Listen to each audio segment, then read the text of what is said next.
मेरे ससुराल आई हूँ। मेरे सास ससुर भाग गए हैं। सुबह फ़ोन किया था तो मुझे बहुत डांटा उन्होंने, ताला मार के चले गए। कह रहे कि हमने तुम्हारी शादी और तुमको एक्सेप्ट नहीं किया है। आओ पीछे से चले।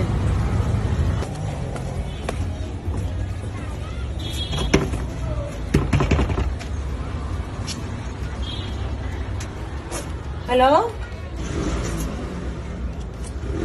सलाम वालेकुम। आप कौन? टेनेंट? आदिल हाउस? राखी सावंत पहुंच गई हैं मैसूर, जहां आदिल दुर्रानी का घर है, जहां पे आदिल दुर्रानी के माता पिता रहते हैं।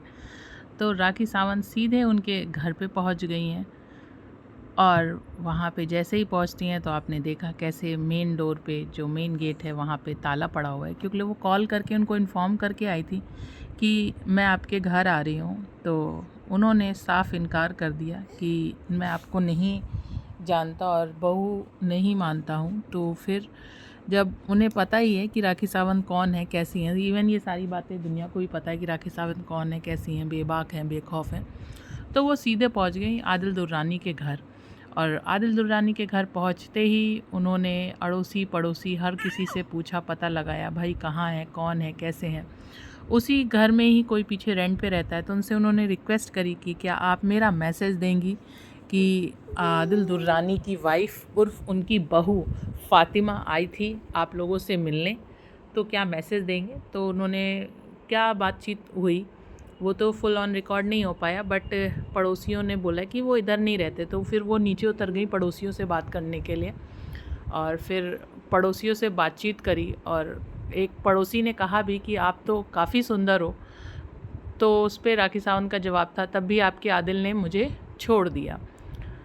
तो फिर वो लोग काफ़ी आश्चर्य में पड़ गए और फिर उन्होंने सारी पोल खोली। राखी सावंत ने बताया किस तरीके से उन्हें लूटा गया, और भी कई लड़कियां हैं। तो जब भी आदिल घर पे आए या उनकी फैमिली घर पे आए, अभी तो आदिल मैसूर जेल में बंद है रेप के इल्ज़ाम में, लेकिन जब भी घर आए या उनके पेरेंट्स आए तो बताना उनकी बहू यहाँ पे आई थी। तो फिर सारे पड़ोसी इकट्ठा हो जाते हैं उनसे मिल के बात करने को। बोलते हैं कि वो लोग गरीबन को बात नहीं करते, मुंह नहीं लगाते। तो फिर उस पर राखी सावंत बोलती हैं, कौन अमीर कौन गरीब, कब्र में तो सबको ऐसे ही जाना है, वहाँ तो कोई गरीब अमीर नहीं होता ना। तो फिर तो पड़ोसी बोलते हैं ये आप मानते हो ना, वो लोग नहीं मानते। फिर राखी सावंत रिक्वेस्ट करती हैं कि आप लोग मेरा मैसेज दोगे कि मैंने, फिर उनको एक्सप्लेन करती हैं पूरी सिचुएशन कि मैंने शादी करी, इस्लाम कबूल किया उनके लिए, फ़ातिमा, मैंने पैसे उन पे खर्च किए, उनको बॉलीवुड तक लाया, ये है वो है। तो और फिर उनके बेटे ने ऐसा किया, तो लोग मानने को तैयार नहीं होते, बोलते ये तो नहीं पता क्यों ऐसा किया, आदिल तो बहुत अच्छा लड़का है।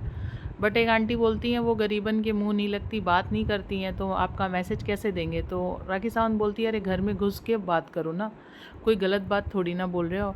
और वो गरीबन के मुंह नहीं लगती तभी अपने बेटे को भेजा कि जाओ लड़कियों से पैसे लूट के लाओ, तो वो कौन सा बहुत अमीर है।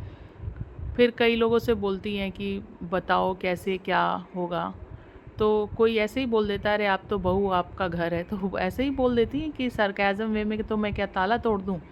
तो बोलते भाई आपका घर है, ये आपका डिसीज़न है, आपकी हवेली है, अब इसमें हम क्या कर सकते हैं, वो तो हमें मुंह भी नहीं लगाती हैं। तो फिर सारी बातचीत के बाद राखी सावंत कहती हैं कि अच्छा मैं तो बहू हूँ, तो मुझे तो ताला तोड़ने का हक है, अधिकार है।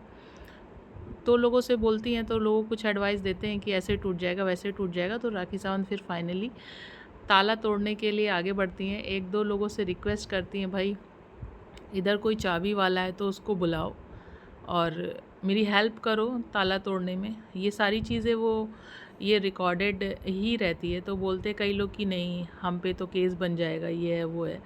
तो फिर राखी सावंत बोलती है, अरे भाई केस कैसा, मैं तो बहू हूँ ना, कोई चोरी थोड़ी ना करने जा रही हूँ। और मीडिया वालों को बोलती हैं चलो ताला तोड़ते हैं और फिर अंदर से आपको पूरा अंदर बैठ के आराम से बात करेंगे, वीडियो बनाएंगे।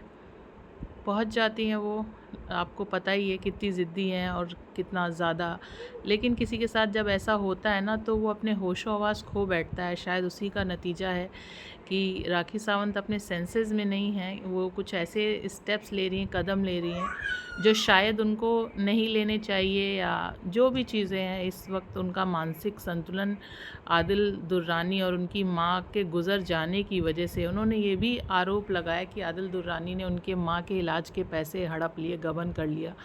दागीने मतलब उनकी माँ के गहने तक लेके रख लिया। माँ का इलाज टाइम से ना होने के कारण उनकी माता चल बसी। तो ये भी एक बहुत बड़ा संगीन इल्ज़ाम है जो आदिल दुर्रानी पे जब वो मैसूर जाती हैं तो लगाती हैं। देखिए किस तरीके से ईंटा लेके वो कोशिश कर रही हैं ताला तोड़ने की, हालांकि ऐसा कुछ होगा नहीं। ताला काफ़ी मज़बूत है, इस पत्थर से टूटेगा नहीं, बट वो एक एक्शन, वो कहते हैं ना हर एक्शन का रिएक्शन होता है, तो शायद ये वो रिएक्शन है, इससे ज़्यादा कुछ नहीं।